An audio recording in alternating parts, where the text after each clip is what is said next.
ChargeBee is one. So why Zoho is so special in that way is each of the product team, you can term it as like a small company on its own, which is being funded by Sridhar Vembu. You can think about that. So we had a lot of freedom to try on our own, learn our own. So the theme there was learning on the go. Okay.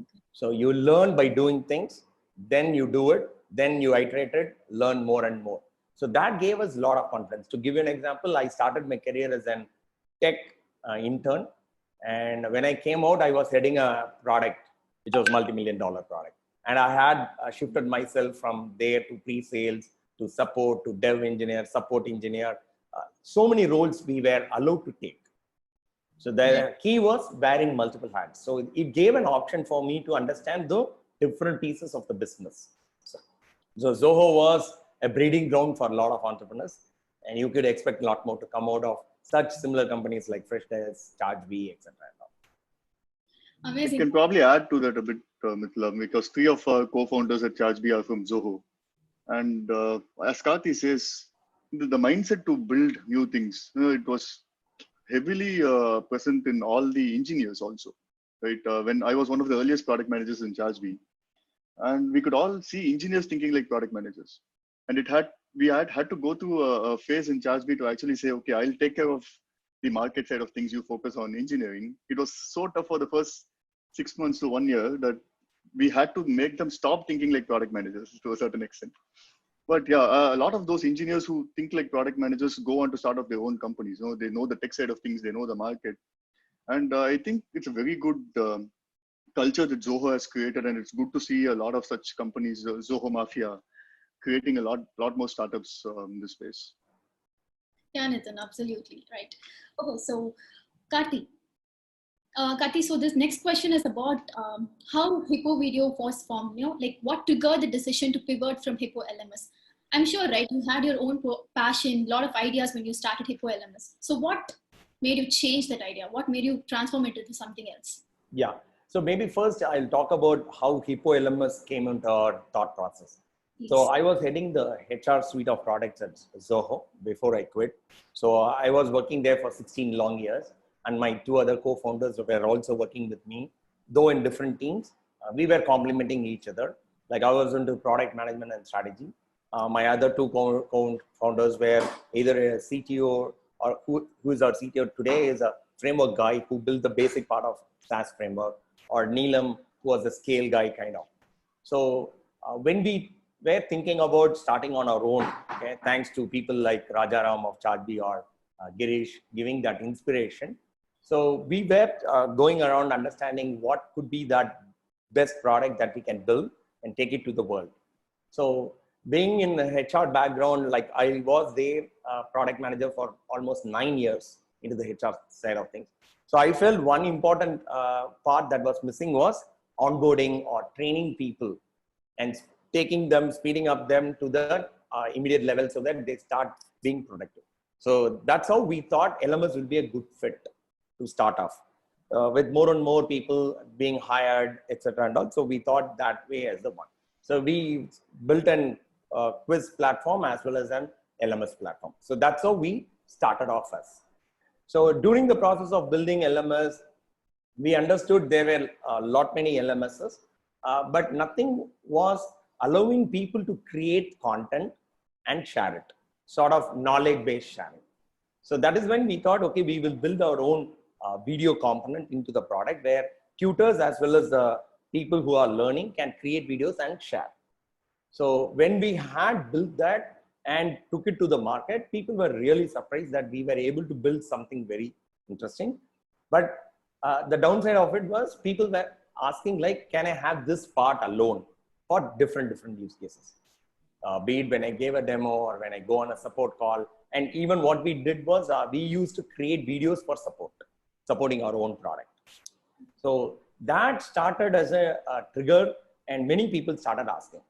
And one thing that was not helping us with LMS was we were not able to break into the top tiers always. We were sort of stuck. And that is when we thought, okay, why not try this a small trigger, put it as a separate product, a small pivot, and see how the market is uptaking. So we had an internal discussion, we had a discussion with a mentor, etc. And we had put that, and that is the turning point. And there was no looking back, and here we are. Amazing, Karthi. So, like, did you have any metrics before actually, getting into Hippo Video? Was this purely based on intuition, or did you get any customer feedback? Okay. I would answer this in two ways. One, what happened with LMS? The adoption was very lukewarm. People were taking very one by one, and we had to break through a lot of barriers to get into that mid-market and enterprise kind of. SMBs was not uptaking immediately in the LMS kind of. But the other side of Hippo Video, when we had released it, we did it in two ways. One, we put it as a web product as well as a Chrome Store extension. And we had a lot of installs, a lot of people coming in and asking a lot of ways in which how they can use the product. So you could see the difference, the uptake and usage, and people finding immediate value, and they were willing to pay also. So initially we started like putting a very low cost product, like $5 a month, even $10 a year also, kind of things we did that to see whether people are taking it or not. And we could immediately see that difference, what is really happening. The adoption metrics was very much higher on this. So adoption was the key there. So adoption, people willing to pay, and we were able to understand how we can go back. So here the key point is, I would call it as the PMF, the product market fit. So though it's a moving target, right? At that starting point, we could see that there is some product market fit happening there. People, so product market fit, as you know, right? People find value and they are willing to pay. They're finding economic value. We are also finding economic value. And you are able to find such similar people repeatably. So that is what PMF is all about. That we were able to quickly find with Hippo Video. So initially we started off as a vanilla platform where you can create and edit alone. So that's how it started off. Okay. Curious to know, given the recent trends in the LMS market, right?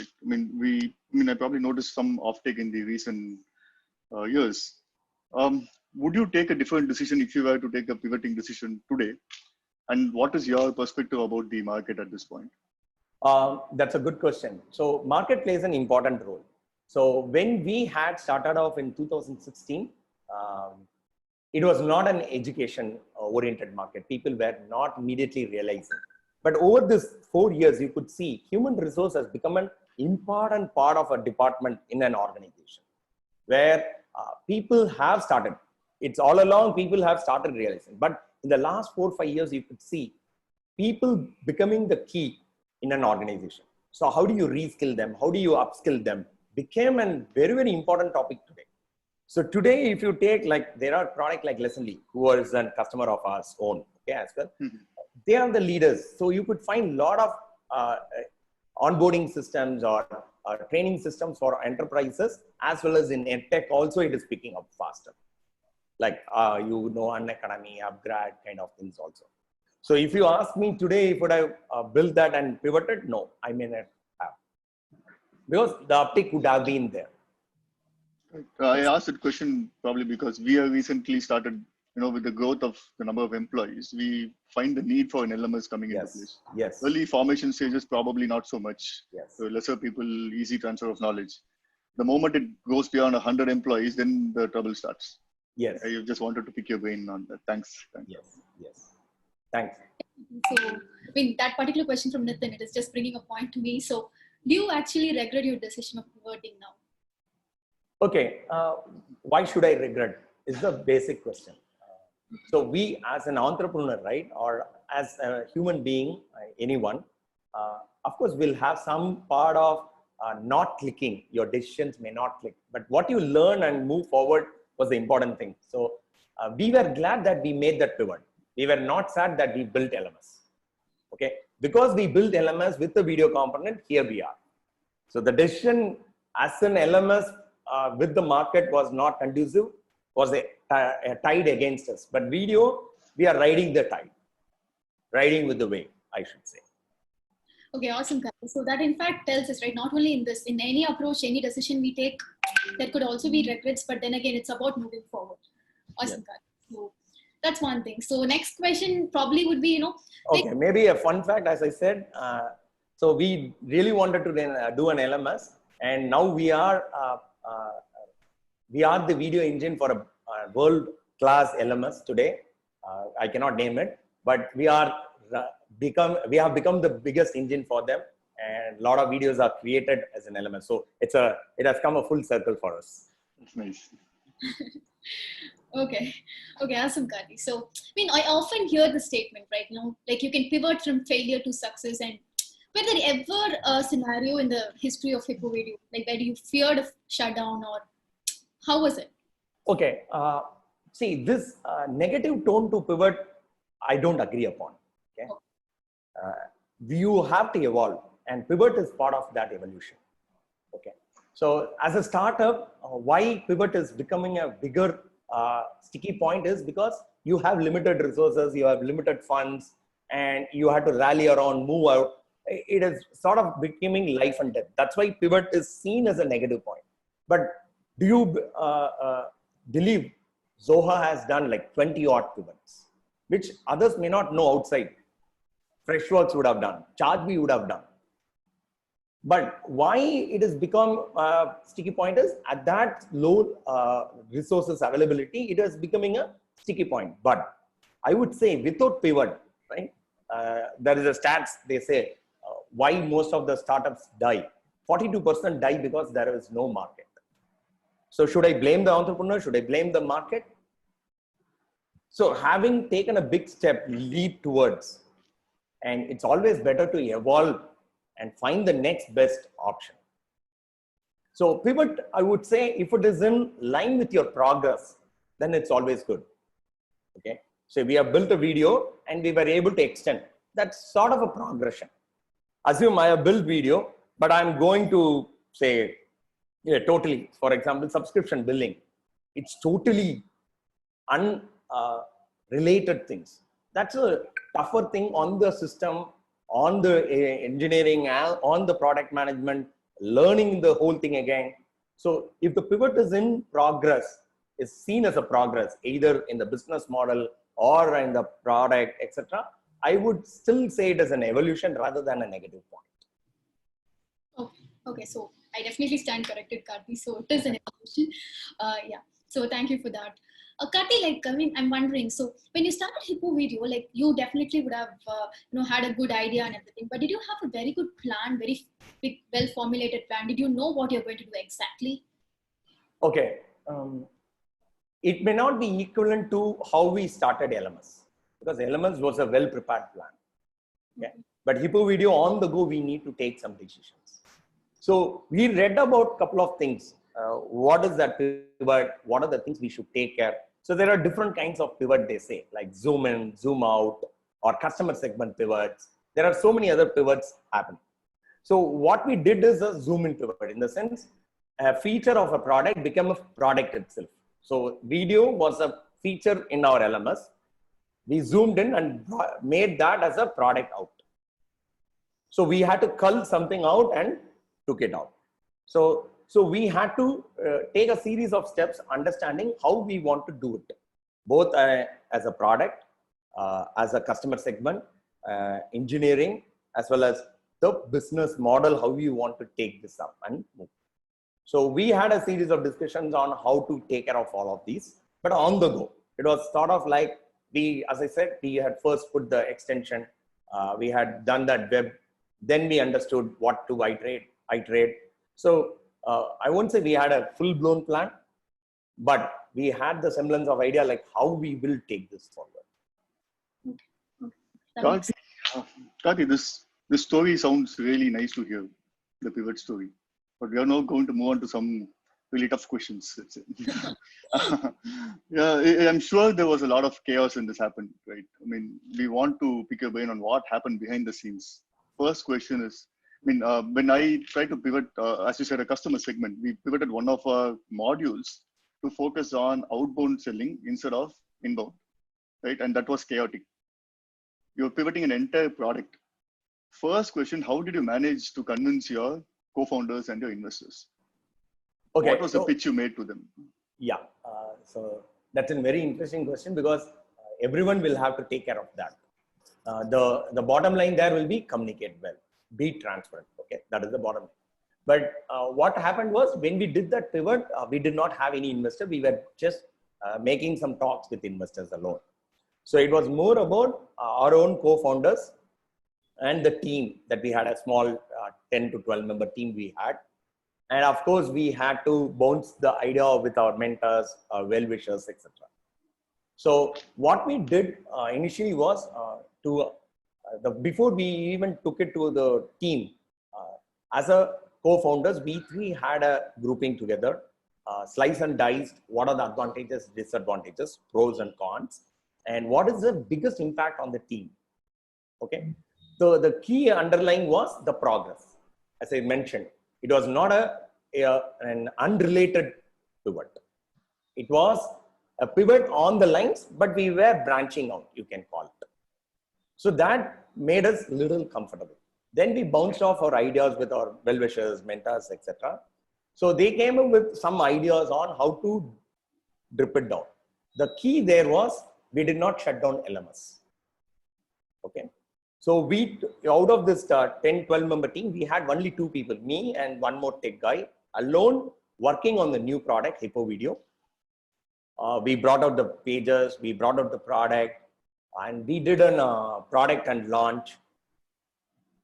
Then we validated how it is working fine, whether then we put that paid things. So it was around like 45 to 60 days of parallel working for the 2 people of us. The rest of the team was still working on the LMS part.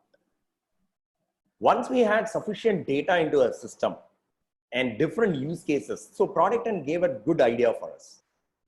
Okay, so Product Hunt validated 2 things. One, market exists and there are different use cases. So our initial conviction was video is on the rise. Everybody is going into videos, but businesses had a problem to move into videos. So, and we don't have bigger competitors there. So the market is underserved.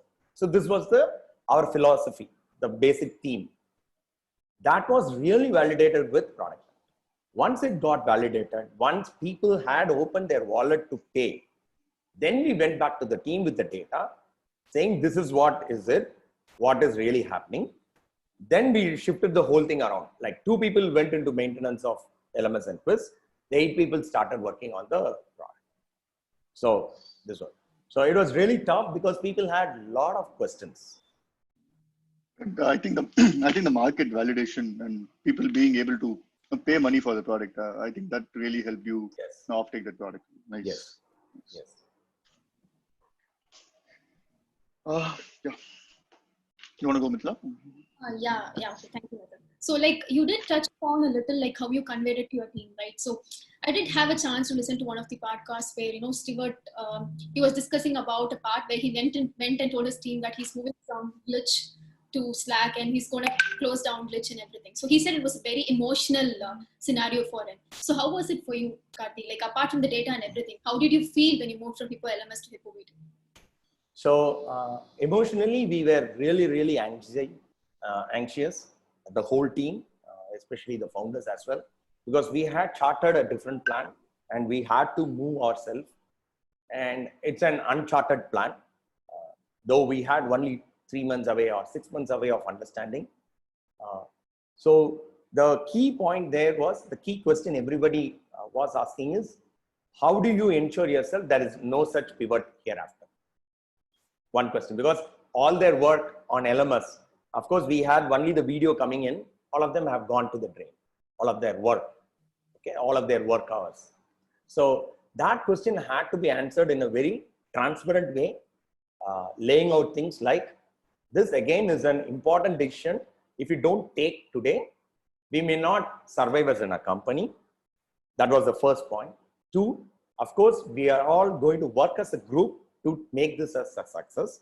Of course, we don't know the answer yet, what will happen in the 1 year down the line. So we took into confidence on one thing, like we are going to do it together. It's not like I have all the answers. So during this pivot kind of thing, it's all about communication, clearly and transparent, saying what all you know, what all you don't know, and whether people are agreeing to it or not. And touchwood, none of them quit at that point of the time in the peer company. All of them are still with us in Hippo Video. So that communication was the key, but being open and telling. See, this happens even, see, you are talking about startup. So I was in Zoho, okay? There was a pivot, huge pivot. We were, I think, 400 odd member company in 2003. We had to switch from NMS, shut it down and move into what is today called as managed engine. And we had seen a lot of attrition. That 6 months was a very, very big, tough period. And we learned a lot from that point of time from Kumar Vembu and Sridhar Vembu, how they handle the team, why it is necessary, what is really happening on the market. So they were with us all together. Okay. So that is the key part. So every company goes through a pivot, like what Nitin was telling, right? The key there is be open, communicate well, and why the decision. But the decision of moving from point A to point B, A is not successful, has to be made clear with all the data. Then people believe. Okay. That was the thing. So, but still the team should have had immense trust on you, right? So to take this decision to move forward with you. Yeah, that is right. I told them like, I'm going to have only one person work with me for 2 months. So it was not like after 2 months, I go and told them. So when we started off, when we had put that extension and thing, we started finding something data. I called upon the 10, 12 people and told them, this is our plan. After 45, 60 days, we'll gather back. And so they were expecting on an on and off basis, understanding, oh, there is some support coming. So they were also seeing what is really happening. Okay, awesome, Karthi. Brilliant. Yeah, So- sometimes product managers find it difficult to even convince an engineer to build a feature in a different way. I'm sure you had good convincing skills, Karthi. So Yes. next question: How did you manage your customers? You had your LMS running for a while, and you had started the new product. At some point, you were going to stop LMS completely. Yes. What about them who had already invested in you? I mean, bought your product. Yes. So, Did you have a sunset period? How did you take care of that? so change? 2 things we did. So one was whoever doesn't want to stick with us can take the money back. So we had went ahead transparently put on our site without no further signups we had put. But you were not obligated to do so, right? Yeah, we were not, but because people trusted us, right? Right. So the trust is the key. Whether it is with your employees or customers, trust is the key. So we went ahead, sent out a mail like saying this is our decision. If you want to take back, take back. But we will have the product running for 6 months without any cost incurred to you. So we will not charge you for the next 6 months. So those 2 things helped us move away from that product. So after 9 months, we shut down that product. All right. And I mean, they all obviously found alternatives and had a Yes. good Yes. runway to actually change their platform. And how many of those customers actually subscribe to your Hippo Video product also? Okay, not the bigger ones, but the SMEs we had, like maybe 10 in the initial period itself, they came to us. But it's all small people. Did you have any tough conversations with customers at that point? No, not really. Not really. Because we were not holding the data and we told like 6 months, you can use the product for free. Nice. Very good. So we gave them a plan for transition smoothly. So we had all the import facilities, export facilities available. So was this preparedness for the exit was by these features to export data and all added at that point in time, or Yes. was it always? Yes. No, it was there. We built it quickly to enable people to take over the data. Yes. Okay. So Karthi, like you have now moved away from Hippo LMS. You've started Hippo Video, but before you actually got any investment in, how was your time during before? What were your days like before Sequoia Search? We all know like you got the first seeding funding there. So how was it before that? How did you keep the model going? Okay, so we had a pool of money from our friends, family. So we had set ourselves a plan of like 2 years runway, 18 months to 24 months as a runway to hit the ground. So that is how we started off. So this decision of pivot happened in the, I would say 11th month itself. So what we did was, thanks to Zoho again, we had the understanding of building products quickly. So we built it in less than 5.5 months itself, with all the fully featured, full blown, etc. So we were able to test the product for almost 5 to 6 months parallel. So at the 11th month or 12th month, we found like Hippo Video is going to start off. So we had some amount of runway left with us. And then we had our seed funding coming in. So the seed fund came for the Hippo Video concept. Okay. Okay, so how was the culture in the organization, Karthi? So, like, one is the money side, the other one would be the moral of the people, right? Like, so how did you keep that motivation up? Okay, the motivation was, I would say two things happened nicely to us. One was all of them were referral hires, either people known to me or known to the co-founders or the first employees, friends, kind of. And that really helped us to have a well-knit and well-co-gelled team as such. And the motivation was, though the product did not succeed in the market, right? Even today, we take a couple of inspiration from our own product itself. Because we had, chiseled it very nicely for that first product. We had spent like 16 to 18 hours a day in that 9 to 11 months. So that passion of doing something new, which is world-class, really helped us keep the morale up and high. So they believed like Hippo Video will also be a world-class product. So that was the key there. Okay, so that's really nice. Building something big. Okay, that's really nice, Karthi. So, like, can you tell us more about the success of this pivot? Like, how did your first few deals look like? Okay, as I said, we entered into an uncharted territory. So we had a lot of things. There were a lot of smaller pivots, I would call. The pivots were mostly customer segment pivots. Okay, so we initially started off with addressing customer support segment. Though there were a lot of uptake, but they were all through marketplace integrations. We could not reach out through AdWords, through SEO, because people were not searching for it. But we were getting a lot of incoming traffic through Zendesk integration, Intercom integration, Freshdesk integration, kind of things. So then we had to do a small pivot and understand marketing as the key, then as a whole business as a key. Then we transformed technically as a product as well. We built it as a whole horizontal platform for the businesses to enable it videos in multiple segments, be it in sales, support, marketing, campaign, or even brand marketing kind of things. We did that pivot. So that is really helping us today. So that's why I said pivot is an evolution. If it is in line with your goal, if it is in line with your progress, then it's always fine. So we had smaller pivots. Most of them were customer segment pivots. But now we have customers across all. Customer support customers also, they come. Success customers, they come. Marketing also, they come to us for hosting, etc. But we primarily today focus on sales and campaign management.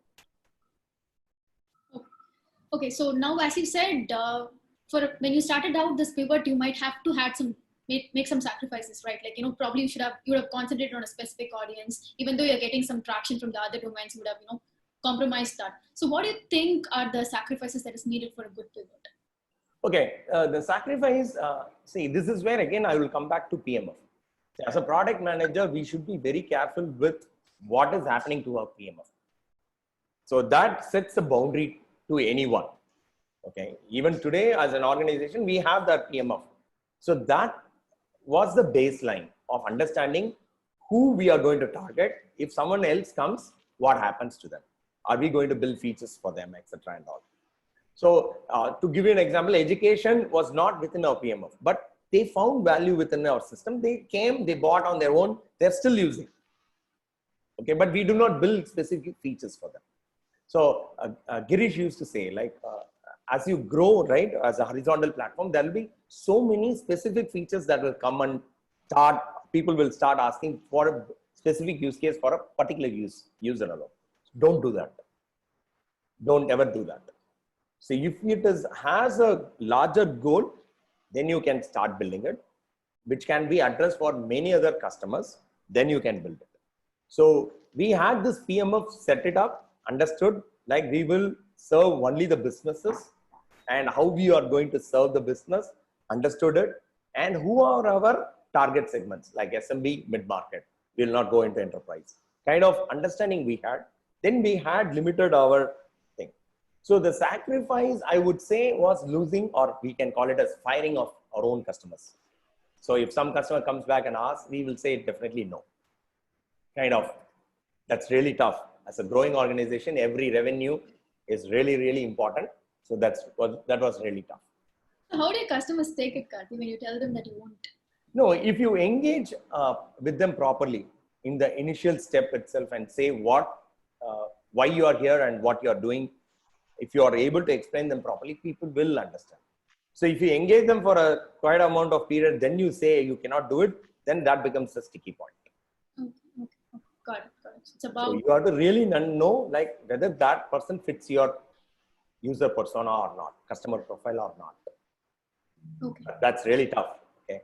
Sales guys will bring any person on who comes on the call. They will try to milk them out, but you have to be really careful. Tell them, understand why it is so important.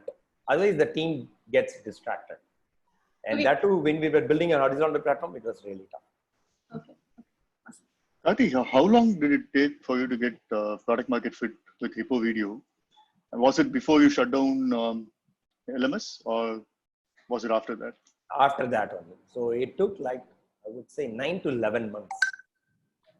And you had your first paying customer even before you Yes. shut down LMS? When we released our product in June 2017 as a vanilla platform, we had paying customers.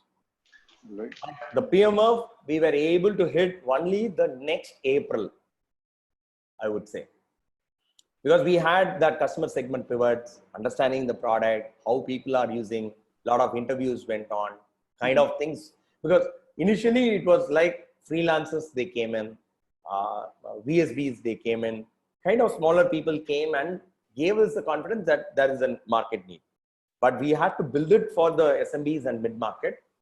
So we had to find that PMF later on. Even still, this is an evolving target. So I won't say you have hit 100% there. So how did you narrow down on these specific segments that you wanted to focus on? I'm sure there was some data-driven decision making at that time. Yes. So the product hunt helped us understand like high-tech software industry was the first one who were willing to adopt videos. Okay. So the B2B segment of customers.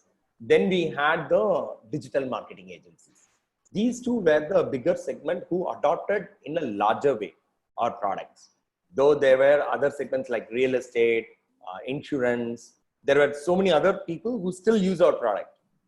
But we found this is the market segment that we have to go after because they were having that important pain versus need. Okay. So that was the key there. So PMF is all about like understanding how you are solving that pain, whether they are willing to pay for you. So that we found in those two segments. And these were all data collection. So we had a lot of data collected, understood who are all coming in. We use product like Clearbird or Zoom Info, kind of things, understand who they are coming in, why they are coming in. Hi. I warned you before, so yeah. So that is how it was being done. So that's why I said it took like 9 months to collect the data, understand. Then we were sure we will not listen to any other customers, only to this segment. We will build it, we message it that way. So those things happen only after those 9 months. So that 9 months was purely learning. So when you do a pivot, you may not find the answer immediately. So I'm sure you have a few customer segments in mind from where they come and what you can do for them. But there's always a segment you want to go after in, let's say, the next 6 months or next 1 year. Not prepared for that segment right now, but let's say sales bring in that customer now. Do you still go and do this one-off feature request for them to stay afloat in the market? Do you improvise on your strategy on the fly? Is that something your product managers do for you? Okay, there were instances when we had given ourselves up and building a feature, but we had that feature in our roadmap, just that we fastened it up. But we had to deny some customers that we will not build because that was not in our roadmap. So we did that way. So I won't say we were 100%, but that question will be answered in a way understanding. So for example, we have a market segment now in our mind. So how we go about is we call it as hunting, farming, and settling. That is the concept we take. So the hunting is about once we find a segment which will be interest enough, we go about building the messaging. We go about building customer interviews with them, not customer, I would say prospect interviews with them. We develop a customer profile, understand what pain and need we are going to fit in there, how much they are willing to pay, how long they are going to stick with us. So that stage, we call it as hunting stage. So that will be a 2-member team who will do all the hacks in the world to get a customer, or not a customer, a prospect for an interview, talk to them with series of questions, note them down. So we compile all of them, understand. So we don't make any change in the product during that time. The product remains the same. It's like a POC of sorts. No, even POC we won't do. We say we have a product because, okay, that's a good point. We don't pick a segment where we are sure we will not fit, that is the existing product will not fit even 50% of requirement. Okay. So our criteria was our existing product should at least fit 60 to 70% of their existing requirement. That additional 30% will be like some workflows, some integrations, kind of understanding if we have, then we pick that segment. Okay. There's some synergy of sorts. I mean, you can go after that direction, something which you want to do, let's say 6 months or 1 year later. Yes. So once the hunting is over, then we do the AdWords, etc., bring people into the system, talk to them. There'll be a lot of fires. People will say, I don't have this feature. So sit with them, understand. Then what we call it as farming stage, where we actually actively build the product. Then the settling stage is where we have built the product almost 90%. Of course, any product is not 100%. So we will have a separate team who works on building additional features for them. But the repetitiveness is already found. How you are going to target the customers again and again, how you are going to reach them out, the messages is made sure. Then we move them into the settling stage. So this is how we do it. I'm going to give you a hypothetical question now. Sales brings in this really high value customer and says, if you do this feature for them, you're getting so many dollars in revenue, but it's nowhere in your near roadmap. What would you do? Okay. If you would have asked me the question 6 months back, I would have done it. Okay. But today we are in a situation where it will be more detrimental to the organization than a positive thing for the organization.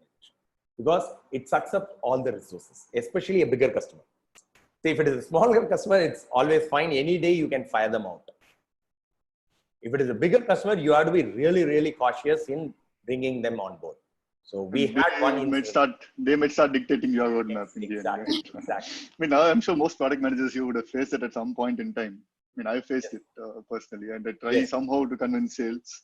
But yes, unless I have data in my hand telling, okay, this is important for so and so reasons, we're never in a good position without data in hand. Right? So exactly. Just wanted to see what you would say in such situations. More generic question now, Karthi. I mean, you spoke about not everybody is ready for a pivot. I mean, not every company can pivot. Some companies start off with an MVP, but they don't find the product market fit, or they probably don't hit that place where the revenue can offtake, or they find the right customer segments. So in your mind, which company or which kind of companies, or in which stage is pivot essential? Should they even be thinking of pivot? And which kind of companies you think would be successful in a pivot? So I have two things there. Maybe I will show you my slide. I had maybe with that picture, people will be able to understand. So one, what I called it as, if you want to do a pivot, your team should have what I call it as growth mindset. The mindset of adopting, understand as an organization, as an individual, you do not know everything about the customer or the market, etc. So have that mindset of learning. So that is the first part. So if you have a growth mindset as a culture, it's easy to pivot. If you have a fixed mindset, it's always becoming a problem. So the idea here is, even if you want to do a POC, you should pick people who have that growth mindset of learning on the go. They always believe current is not a failure, but a learning. I'm going to learn more. So that is the first part of understanding as a culture of the organization or the person who is going to do it. The second important phase is, as you know about how the stages of a startup or a product is, so you have the formation, then you have the validation, then you have the growth. So you can do the pivot almost here till this point. After this, when you are committed, it's actually a burn. So your decision should always be before this point, entering into this second stage. So you really need to validate whether you have hit the, so that's why I have been talking more about PMF. Okay, of course, when I did the first pivot, I never understood PMF. Okay. Over the time period, right? The experience teaches you so many other things. One of them is PMF. So that's why I've been repeatedly telling to this product folks team, because that is very important. So you really need to understand why you want to make that pivot. Why is it? Because you don't have fun to do it? Then that's a different ballgame. It's not the PMF is the problem. So when you don't have a PMF only, you are advised, you are supposed to do a pivot. Otherwise, stick on. Find some A/B testing, do some other way of hacking to reach out to customers, to sell, etc. Don't give up so easily. Just because you don't find a customer upfront does not mean what you have built is not for them. It may be your sales strategy is a problem. It may be your messaging is a problem, or your onboarding could be a problem. So don't give up easily. Don't take pivot as just another thing to start off immediately. You have to really lay out why the PMF is not there. And the team should agree on it. Your sales should agree. Your product management should agree. Your onboarding team should agree. Everyone agrees, then you do it. So this is the key, I would say. PMF is a very, very interesting topic and sometimes confusing too, right? Yes. I mean, I was in a particular stage when we suddenly saw a lot of offtake in the market and we didn't realize that we had hit product market fit for a good 2 quarters. We're doing something right. To go back, look at the data and see, okay, what were we doing right to get this offtake in revenue? Or suddenly some people just started using the product without us building new features. And that's when we thought, okay, marketing was doing a really good job of positioning it to the right customer segments. Sales was bringing in leads in the right area. Product and engineering had built the right features over the last 1 year. Very interesting topic, that one. See, one thing I would say, so I was reading through a blog by Close.io CEO. Okay. He shouts a lot, but he brought out one important point. So where he said, how do you find the PMF? How do you find the customer profile is? Once you have built up some customer base, if you can bring the top 10 customers, what value they found in your product to stay at least the second renewal, third renewal, etc., then there you can find why someone is buying your product, what value they are deriving from it. So that is a feedback loop. So your support or success plays an important role to understand whether you have hit the PMF or not. Awesome, Karthi. That was very interesting. So, Mithula, do you have any other tough question for Karthi? To pick his brain about his pivot. Yes, I have one very interesting question. Karthi, so far you've been talking about experimenting, validating what we do. So how do you make this experimenting as a part of employee culture in Hippo Video? Like, do you encourage the employees to, work on a lot of new ideas, or probably you might have something already in the roadmap. So how is it done? So there are two keys to that. One, you need to do the initial set of understanding.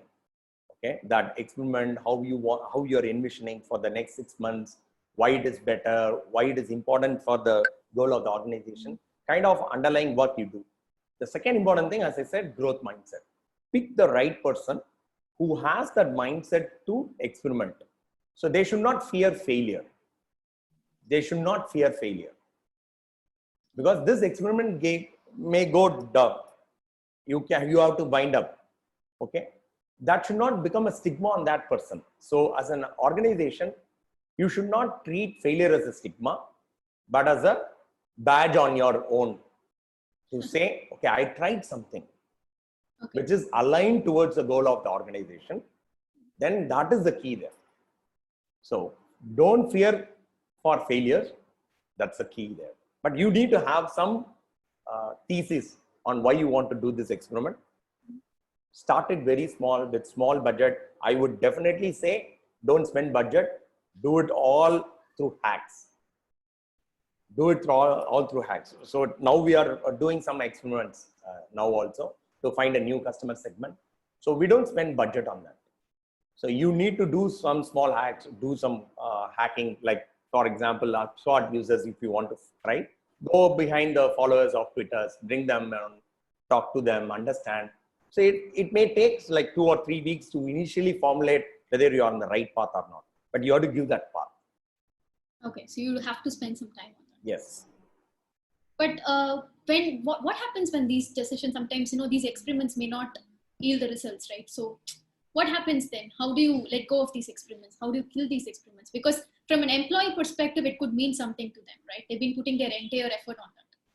So that's why I said, okay, for example, if now recently we have taken a customer segment as an experiment. So we have 2 people team who work on that. So we set goals like this. The goal is you should bring in 25 customer interviews.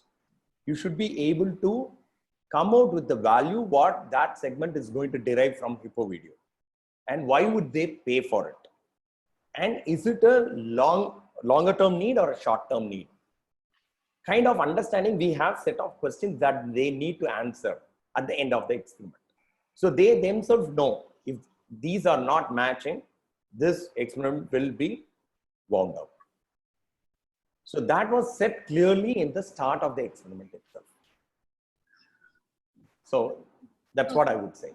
Okay. So that's why I say don't commit too much to that. All right, Karthi. So that was inspiring. So Nitin, you have anything else? Or maybe just one final question before we open to the audience. So Karthi, you're trying a lot of customer segment pivots right now. How do you take failures in the decision? Has something gone wrong? And how do you take those failures? Yes, many have gone wrong. Many have gone wrong. Say, that was the huge learning, okay? Coming back to the customer profile, we need to really understand who is our customer, ideal customer profile. In fact, I won't say as in Hippo Video, we have found 100% sure about it. But that understanding at what level you're going to stop calling someone as an ideal customer profile. There are something called as user persona. That is something different. But customer profile brings in your firmographics, brings in the user, the decision maker into the picture, how much value they are going to derive. So we had made some mistake where we had stopped at the firmographic level itself. We did not take into consideration the user profile, the decision maker, the user, what value they are going to find, how long. So we did a mistake, huge mistake. We spent huge amount of money doing ads, etc. Then we found no one is sticking around. We had churn. Then we had sounded this issue with our mentor and our board team. Then we had a huge discussion. Then we understood that we did not bring that ideal customer profile into the equation at all. These firmographic customers, they were using our product, they were adopting in a huge way, but they were not sticking around. Okay. So we had a big hit in the recent past, not long ago. Okay. So this interview is at that nice position where I'm able to tell my learnings. Okay. Nice. I think we have a bunch of questions from the audience. Mithila, you want to go? I'll do that. Before that, Nitin, I have one more question for you. So, For me, okay. okay, can you share something from your experience where you have tried your hand at pivoting? So, 2 things, one at the org level and one personally at a product level. So I was taking care of this, an integration with the CRM, the billing system integrating with the CRM. So at that point in time, we had not reached product market fit for the billing system in general, right? And we tried partnering with a third party who would bring in the plugin for integration, and it failed miserably. We had 20 odd customers who were using that plugin with the CRM. So the business was getting stopped. The third party promised something and then bailed out at the last minute. So what followed was a sequence of customer interviews. mean, talking to customers always help a lot. We spoke with all the 20 customers, and I had to write emails to them. I mean, they were pissed off. I mean, they were really pissed off that the product did not do something well for them, at least the integration. To strike a conversation with them, I wrote personal emails. They didn't want to write an email which was prepared by the marketing team in a very fancy format. So it was personalized emails which went out. And we had 18 of them respond and were okay to get on a call. So we got on a call with them. The first thing I told them was, I apologize, something went wrong, but we are here to make things right for you. And then they were all agreeing to be part of a beta program with us. Right, so we started building that plugin from scratch. Inbound. It was built by ChargeBee's team at that point. And then, out of 18, then I think 12 of them went live with the new plugin. But it was purely focused on inbound sales, like things somebody subscribing directly on the website. How do you transfer that information to a CRM? But after we launched those customers, sales started bringing in new customers, and all of them were outbound selling. Right, you need to have a sales guy generate a lead and then convert that into a sale. And they wanted to do it out of the CRM. So that was the moment we realized, okay, this product is no longer going to just serve inbound. We'll have to do both inbound and outbound. And what followed was a 6-month to 9-month roadmap just for outbound sale. Worked closely with a bunch of customers and prospects who wanted to come on board. And POC is very important, at least with the customers. We kept them very closely involved, even in the ideation phase, bounced off ideas with them, got them to say, okay, that this was going to solve problems for them. Even when we were internally testing the product, we still got them on board to do pilots with us. And that helped a lot in this pivot strategy.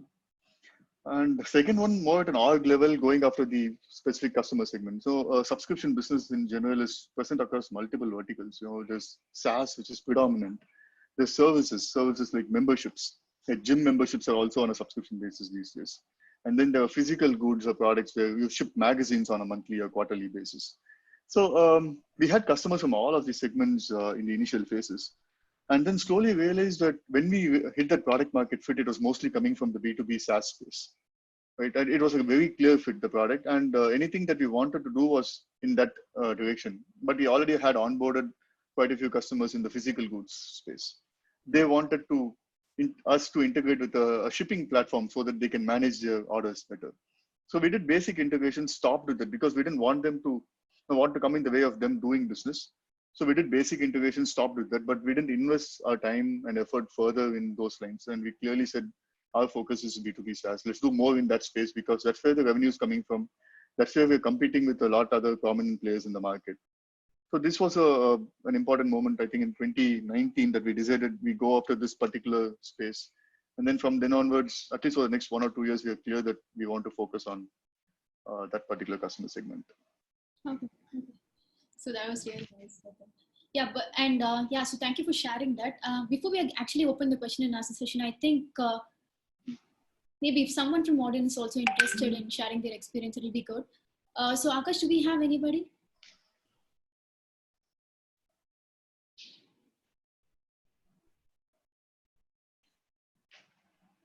I guess we'll move on to questions. And if someone wants to share their pivot story, please ping on chat and we can get to you quickly. Maybe we'll get started with questions now. Yes. Okay, we can start. So the first question here. Okay, Karthi, so this is for you. Why not follow the path of bootstrapping? That way you're the one who calls the shots, right? So like, in fact, it would have given you more control over decisions. So that's the question that is there in the chat first. Okay. So it's a preference of the founder, I would say. Okay. Neither of them, you cannot call it pros and cons. You cannot do that. Doing bootstrapping is good, or doing VC funded system is good or bad. It's a preference of the founder. Okay. So for some, they want to understand and build it slowly, one by one. They may go for bootstrapping. For some, it could be reasons of capital not enough to build a vision. They may go for VC. Or for some, they want to fire the rocket immediately, see whether it lands on the moon or comes back. So it is not between this or that. But for us, the decision, we took it when we came out itself that we will go the VC fund way, especially for two reasons. One, we had a bigger vision. Two, the capital was not enough. We don't have that much of capital. So that was the reason why we went ahead with a VC-backed approach, that I would say. Okay, Karthik. So thank you for that. So the next question we have here is, how did you create the customer feedback loop? And I'm sure that this is a crucial data point once you build the product.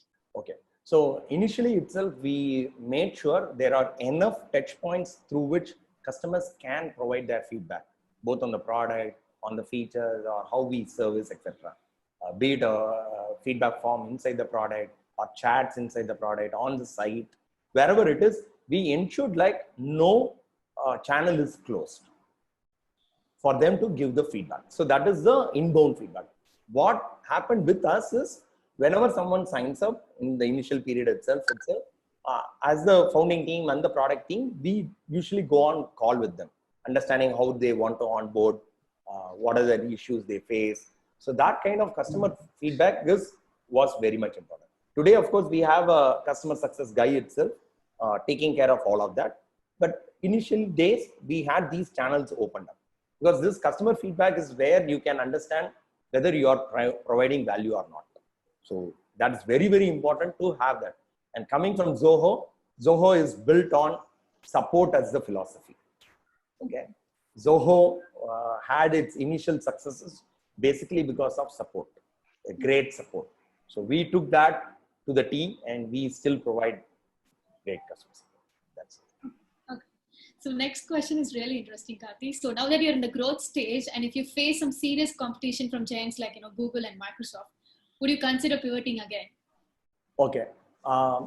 This is a very nice question because if Google Google or some giants come in, it's actually validating our thesis. So it gives us more impetus to continue faster and bolder. Okay. It's not the other way around. Okay. So, right. It means that you have some proof. Yes.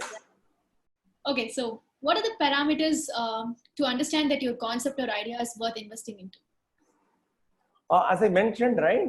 So you need to do that initial customer interviews, make them use the product, be close with them, understand if they find the value and they say they are going to willing to pay, etc. That's a key point. Okay, to give you an example, okay. So with this COVID, we had the trainers going online, the physical trainers, right? So we found there is a small segment there where people are taking a lot of videos and going. So we did a small hunting experiment there. Of course, we failed because it is a very transient need. They themselves were not sure what happens after the world comes into physical contact.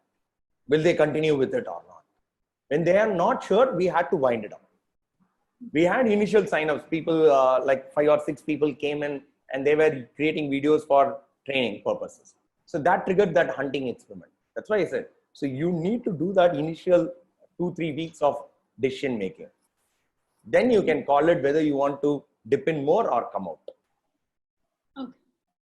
Okay. So thanks, Karthi. So the next question is, okay, as a non-technical founder, I'm not sure if that's what you'll call yourself, but as a non-technical founder, what activities were you part of your typical, what were the activities? Yeah, though I started my career as a tech guy, but I won't call myself as a tech guy. Okay, so his or her question is right. So my primary job was to build the product, build the positioning, build the messaging, write content. So for the initial LMS product, also I wrote the whole content of the site, the product help, etc. For the video, also I did that initial period. So you have to provide value to the customer. That's the non-tech founder's job. Provide value to the customer. Non-tech product managers also. I'm a completely non-tech product manager. Yeah. So you try to focus more on the customer and the user experience. Exactly. But yeah, just talk the language of the engineers and you'll be good to go. But yeah, more on the customer front. And we also build good products, non-engineers. So the next question, I think I want both of you to say your perspective. Product management is being glorified these days. How hard is product management? I was just talking last night with this team, right? I was just telling I probably shouldn't glorify this title anymore and probably make people not come into doing product management because I had a rough day yesterday. you end up spending a lot of your time managing stakeholders. I mean, it's not always about creating that next cool product. I mean, I'm sure Karthi also spoke about that a lot today, but behind the scenes, it's very tough. But personally, at the end of the day, I mean, you look back, you feel satisfied that you actually built something, solving problems for someone. I personally get a lot of motivation just because of that. Um, so yeah, for me, it is a bit glorified, and I think it's a big deal. See, for me, like product management is both art and science. So you need to balance it out. Somewhere you should work on the data, but the final output that you are trying to build for the customer is through art. Your own gut has to go, your own intuition has to go. And many times it will fail, for sure. Okay, out of 10 features that you build, only one feature, I would say 60, not even 80% customers, 60% of customers will find value.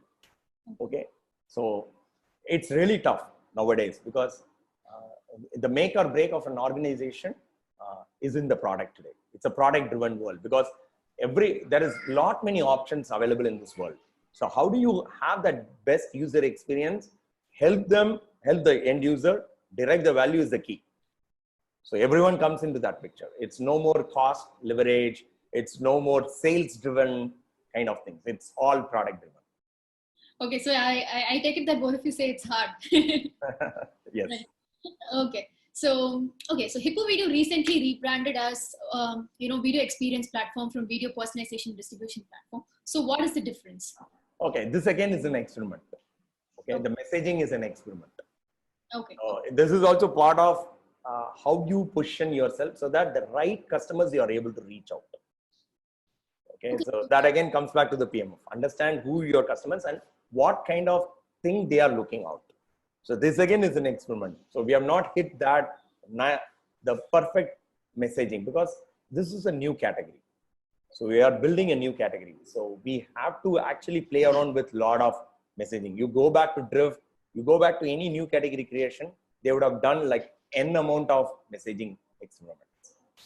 So we're all seeing Karthi do a live messaging pivot now. So we'll be watching for the results, Karthi. Sure. Can you just tell us like what metric drove this particular pivot, this messaging pivot? Like what made you think that this new category? Okay, so new category is always there. This messaging is whether it is resonating well with the persona that you are trying to reach out. Okay. So we did not find much resonance happening there. And people are really getting confused whether what is distribution means, what is personalization means. So video experience platform is sort of help them understand through your customer journey, you can have videos throughout. It was sort of nearer, I would say. Okay. Awesome. So what is next for Hippo Video? Okay, next for Hippo Video is dig deeper into multiple customer segments, provide them value in the sales and campaign management system. That will be the next, I would say. Okay. So before we proceed to the next question, I think we have somebody from the crowd, Murli. So maybe I think he'll be sharing his experience. He's a CEO and founder, I believe. So maybe I'll give a chance for Murli here. Murli, can you please unmute yourself and share this experience? Hi, Mithila. Hi. Hi. Yeah, so just for context, so people know who I am, I'm one of the co-founders of Wingman. So we build software for sales reps that listens to their calls and tells them what to say. So actually, one of the best characterizations of the concept of a pivot that I've heard is, as a company, you are solving a problem for a certain customer segment. And there are two dimensions there, which is what is the customer segment you're solving? What is the problem you're solving? Now, and then you have a product that basically solves that problem for that customer segment. Now, if you're solving the same problem for the same customer segment, but changing the product the way it does it, it's very necessary iteration, right? So that's often, that's normal necessary iteration that happens all the time. Normally a pivot is in one of the two dimensions, or both. If it's both, it's like a Hail Mary. You're like basically throwing away everything you've done. You're starting fresh. right? If you're changing the problem entirely, sometimes the same problem, you might find that a different customer segment has, there is a greater pull for that. If you solve it for a different customer segment, that's one type of pivot that often happens. The other one is you have talking to the same customer segment, but as the course of trying to solve one problem, you realize there is a bigger problem that perhaps we can solve better, and so you change that. So these are the two characterizations of pivots that we've seen. In our experience as a company, so before we started the company, when me and my co-founders were thinking about different ideas, we've done like wildly different things. So we started trying to build a geocoding service for India. So starting there to now building software for sales reps, we've done a wide variety of things, and spent 2 years exploring a lot of different ideas. So there is a lot there. So they're all widely different stuff. But then since we are essentially, at Wingman, we've always stuck to the sales segment. So basically our market has remained the same. The problem that we are solving for them is also the broader problem remains the same, which is, visibility, understanding, and helping sales reps, helping them sell better. Those things have remained the same. Things have changed in the product and the messaging quite a bit. When we started, we were primarily analytics driven. We were trying to analyze what's going on in the conversations and help managers understand what's going on. Over the course of time, we found basically multiple challenges. There were adoption challenges. There were, and the fact that it was basically just we could never do what we promised. In the sense, what we promised was just too hard to do technically. And then we basically we built something slightly different, which was real-time assistance for sales reps while they're on a call. So because in addition to joining calls, recording them, transcribing them, if we can provide contextual assistance to say, hey, we've been talking nonstop, why don't you pause and ask a question? Or, your competitor is now, your customer is asking about a competitor, here's what you can say. So things like that's what we do. So we made a pretty dramatic change in that. We now message mainly around that. We changed the name of the, at least, we changed the name of the company. We were called Strings.ai before, now we're called Wingman, because it better, it better conveys what we do. So things like that we've done, but I don't consider that a pivot in the same scale as, because we're still solving the same problem for the same segment. It's more product iteration. So thanks for that, Murali. So that was really insightful, Yeah. right? I think we should soon do a webinar with you, as Akash was stating. So anyway, thank you for summing up very well for us. Thank you. No worries. Thank you. Yeah, so I guess I'll move on to the next questions. Karthi, we have just 3 or so more. Karthi, so shall I proceed? Yeah. Okay, so what is the reason for choosing the name Hippo Video? There is a lot of buzz going around the word Hippo. There is Hippo Insurance, Hippo Health, Hippo Education. Okay. Cut the long story short. So we wanted to have a name which ends with an O. And so we were searching for not many, like we even named ourselves like Rapido once we had registered, kind of things we did. Then one fine day we thought, okay, some animal we will pick and choose, which resembles the founders, which is basically resilient inside, soft outside. So we thought Hippo represents that. So then we stuck to Hippo. We found the domain was available. Then we started using Hippo. And it's resonating well with because people are able to easily remember that. Yes, that's a very different name to start with, as national and everything. Nice. So how do you make sure engineering is aligned with the pivot? Do you make sure code base or architecture is more generic or platform like to enable easy pivot? So no, we don't build aiming at pivots, right? We don't build aiming at pivots. It happens because of 2 reasons, as he said, right? Murali said it. So we don't build that way. So engineering, yes, as I said, if it is in progress, say for example, like as he said, I had some notes on what is product marketing fit, So the product marketing fit, if you look at like, it's a barometer, like whether you are going in the right direction or not. So when people understand and use your product enough to recognize its value, that means there is some product market fit. And you should be able to replicate this positive experience for every new user who is coming in. If it is not happening, then you do a pivot. Either, as he said, as customer segment you change, or for the customer segment, you would come up with a new problem to solve. So that is the key. So you don't aim to build that way. So for the engineering, to keep it really safe, if you could extend it in a very generic way, in the sense, the pivot is a natural extension of what you have done already. And if you are able to do that, that's a good pivot. Otherwise, if the business needs to do a radically different pivot, you may have to do it. So you don't aim for pivot and write code. Okay, so next we have a kind of basic question, but I'll still spell it out. But yeah, so here it goes. How will a startup identifies who are their potential customers, as in specific ones in the B2B scene? Do we have any info available around customer needs on the public domain? Or is it through networking? Okay, so networking is the key. So you go about talking to different people, either through your contacts or reach out in LinkedIn. So LinkedIn is a very good product to be used for understanding the customer need, etc. People are willing to talk also. If you provided to do a connect in the right way, people are willing to talk. So that's the important key. So connections through either your own networking or through some contacts, that's fine.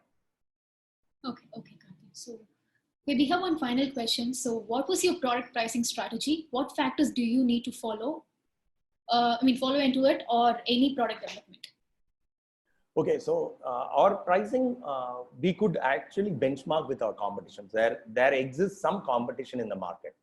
So as a startup, when you actually do, you always do competitive pricing. But eventually you should move out of it into value-based pricing. That is a switch you need to do some part of your journey during your journey. So initially you do it with competitive pricing, skim the market, understand, provided a lower cost, because we are building from India. So we have a huge cost leverage. How do you make it as an advantageous to your startup is an important starting aspect. But quickly you should move into value-based pricing, move away from pricing war. That's what it's better for the competition, for the market. Okay, Karthi. So thank you. All right, Karthi. So I guess the questions are done. Nitin, if you have anything for Karthi. Karthi, this was very insightful. Thank you so much for doing this. And one point which I personally want to take away is, I personally see you taking risks, trusting your gut and going ahead with what assumptions you're making and validating them. I'm risk averse, to be very honest, and at some point, I'm okay to taking risk within the product, but building an entirely new product, I don't know. Maybe we have a bunch of individuals from the crowd who probably take a lot of inspiration from your story and go for the pivot. Maybe they've been holding back from doing the pivot for such a long time. Maybe we'll see a lot more people doing that now. Thank you so much, Karthi, for being here today. Thanks, Nitin and Nidula. You've been a nice host, and thanks for product folks, the set of people who are attending and listening patiently to whatever I had to. Hope I provided some value towards pivot. Pivot is nothing negative. It's an evolution. Understand that way. It could be either in the customer segment or problem, like as Murli said, but you need to do either in a smaller way or a bigger way. As the organization has to evolve, you need to do it. So it's a must. We may not call it as a pivot. Thanks, Karthi. That was really inspiring, right? For me, the takeaways, I'm a kind of person who feel really bad if something goes wrong, right? When I try an experiment, it doesn't work out. I've always been that way. So now I feel like maybe it's okay to do some mistakes as long as I try. Yes. So that's very Thank you. Thank you, Karthi. Thank you all. Thank you all for joining us today. See you in the next one. Thanks, Nitin.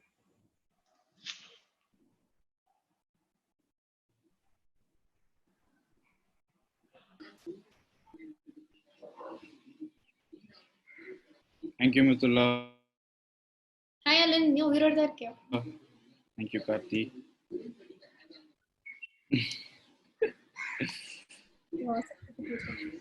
So let's connect in WhatsApp. Okay. I think somebody's asking, like, I'll just put up a question for us. Somebody's saving the chat. Okay, I'll do that. Done.